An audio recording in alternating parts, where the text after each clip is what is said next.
Breaking News កម្ពុជាថៃអនុម័តនិងចុះហត្ថលេខាបដិញ្ញាចិត្តអនុវត្តនៅបទច្បាប់ឲ្យបានពេញលេញលោកស្រីឧត្តមសេនីយ៍ឯកម៉ាលីសុជាតាអ្នកនាំពាក្យក្រសួងការពារជាតិបានបង្ហាញអំពីលទ្ធផលនៃកិច្ចប្រជុំពិសេសលើកទី3របស់គណៈកម្មាធិការព្រំដែនទូតកម្ពុជាថៃ GBC ដែលបានប្រព្រឹត្តទៅនាព្រឹកនេះហើយបានបញ្ចប់ទៅនៅវេលាម៉ោង 10:20 នាទីនៅច្រកអន្តរជាតិព្រំផាអាកាសខេត្តប៉ៃលិនប្រទេសកម្ពុជាទល់នឹងខេត្តច័ន្ទបុរីប្រទេសថៃក្រោមការសង្កេតការពីក្រុមអ្នកសង្កេតការអាស៊ាន AOT ប្រចាំកម្ពុជានិងថៃ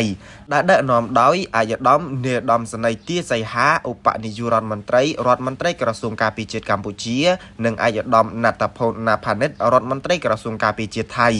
លោកស្រីបញ្ជាក់ថាកិច្ចប្រជុំពិសេសលើកទី3របស់គណៈកម្មាធិការព្រំដែនទូតកម្ពុជាថៃ GBC